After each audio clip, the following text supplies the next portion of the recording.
Magiging pribado raw ang gagawing burial service kay Pope Francis bukas, Sabado, ayon sa Vatican. Magsasagawa muna ng funeral mass sa St. Peter's Basilica sa Vatican City. Sunod, ihahatid ang labi ng Santo Papa sa Basilica of St. Mary Major sa Rome.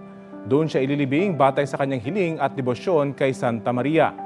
Sasalubungin ang labi ni Pope Francis ng isang grupo ng mga nangangailangan at kapos para magbigay ng respeto. Sa linggo, pwede nang bisitahin ang puntod ni Pope Francis. Si Pope Francis ang unang Santo Papa na ililibing sa labas ng Vatican matapos ang mahigit isang siglo. Muling nakita ng ilang deboto ang ginamit na Pope Mobile o Pope Jeep ni Pope Francis nang bumisita siya sa Pilipinas noong 2015. May ulat on the spot si Isa Avendaño Umali ng Super Radio, DZBB. Isa? Connie, inilibot sa ilang simbahan ang Pope Jeepney o Pope Jeep na matatanda ang ginamit ni Pope Francis sa kanyang papal visit sa ating bansa noong 2015. Kabilang sa pinuntahan nito ngayong umaga ay ang Basilica Menor at Pambansang Dambana ni Jesus Nazareno o yung Quiapo Church dito sa lungsod ng Maynila. Ang sakyan ay jeepney style na tatak Pinoy na napapakita rin ng kababaang loob ng Santo Papa. Ang Pope Jeep ay nilagay din yung isang life-size standee ni Pope Francis. Maraming nagpalitrato rito tulad ng mga deboto ng Jesus Nazareno nagsimba sa Basilica Menor ngayong huling Biyernes ng Abril.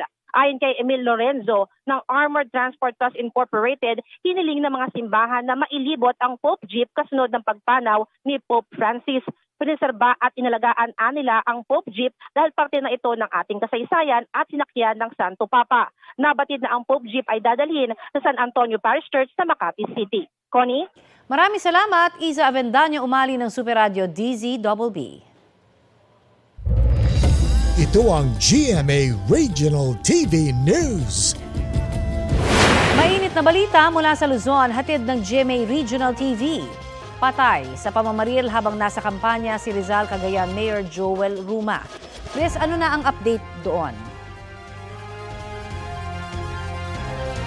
Connie, inaalam pa rin kung sino ang nasa likod ng pagpatay sa alkalde. Ilang sandali bago ang krimen, nakapag-live pa si Mayor Ruma habang nangangampanya sa barangay Ilduru Sur. Dead on arrival sa ospital ang alkalde. 3 naman ang sugatan ayon sa Philippine National Police. Sa kanilang investigasyon, posibleng sniper daw ang bumaril sa alkalde. Tama ng bala sa balikat na tumagos sa likod ang kanyang ikinamatay. Kabilang naman sa inimbestigahan ang 4 na police escort ng alkalde para alamin kung sila ang nakabaril sa mga sugatan. Kasunod ng insidente, pinag-aaralan daw ng COMELEC kung kailangang isailalim sa COMELEC control ang bayan ng Rizal ngayong eleksyon. Hulikam naman ang pagnanakaw ng 2 lalaki sa isang tindahan ng gulay at prutas sa Rosario, Cavite. Pagpasok, dire-diretso agad sa tila counter ang isa sa mga kawatan. Nagsilbi namang lookout o bantay ang kasabwat niya. Maya-maya, nahanap na ng lalaking nakasombrero ang kaha. Kinuha nila ito at tumakas. Kwento ng may-ari ng tindahan, aabot sa 8,000 pisong pera ang natangay.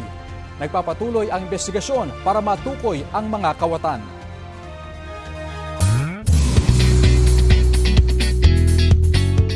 Happy Friday na mga mare at pare! Kapuso Global Fashion Icon for a reason, si Heart Evangelista. Tinanggap ni Heart ang Global Fashion Influencer of the Year Award ng The Emmy Gala sa Dubai. Presented ang award ng Dubai-based Pinoy designer na si Michael Cinco. Very demure ang atake ni Heart. Suot ang white gown with pearl accents. Thankful naman ang Kapuso star sa kanyang latest success moment. Ang The Emmy Gala ay international award-giving body na kumikilala sa contribution ng mga personalidad sa fashion and beauty industry. Mga Kapuso, chance nyo nang manalo ng mga papremyo sa Season 3 ng Kapuso Big Time Panalo. Mahigit 11 million pesos ang ipamimigay. Kabilang sa pwedeng mapanalunan ang tig 1 million pesos sa 7 lucky mamimili at sari-sari store owner sa Grand Draw. Meron ding daily at weekly cash prizes. Ang kailangan nyo lang gawin, bumili ng participating brands, ilagay sa sobre, kasama ang inyong detalye at ihulog sa mahigit 1,000 drop boxes nationwide. Pwede nang tumanggap ng entries mula May 3 hanggang July 11. Paalala po, mag-ingat sa fake news, fake Facebook accounts o scam texts. Tutok lang sa GMA at official pages para sa announcements at complete mechanics.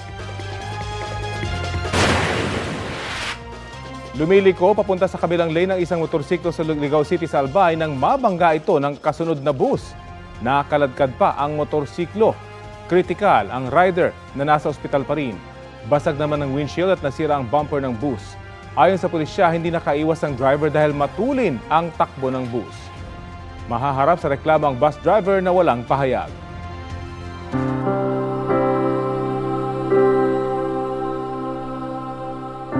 Ibinahagi ni Philippine Ambassador to the Holy See, Myla Makahilig, ang kanyang personal na karanasan kasama si Pope Francis. The most memorable will be the time that I presented my credentials to him as the Philippine Ambassador to the Holy See. And this was in November of 2021. That encounter in 2021 was a happy occasion for me personally. It's my first assignment as an ambassador.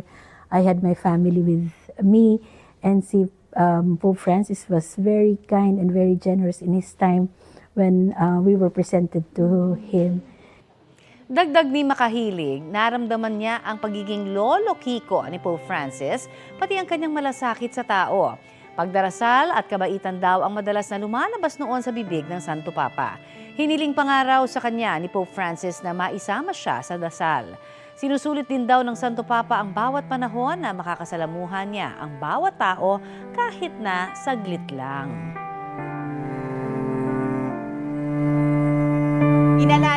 Inalala ang buhay at legasiya ni Pope Francis sa isang simbahan sa Alimodjan, Iloilo.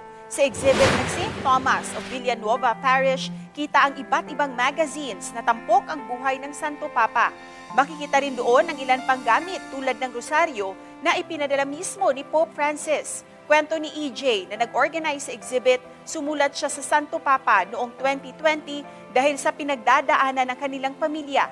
Binigyan daw sila ng rosaryo bilang pakikiramay sa namatay niyang ina. Paraan daw ni EJ ang exhibit para magbigay pugay sa nagawa ni Pope Francis sa simbahang Katolika.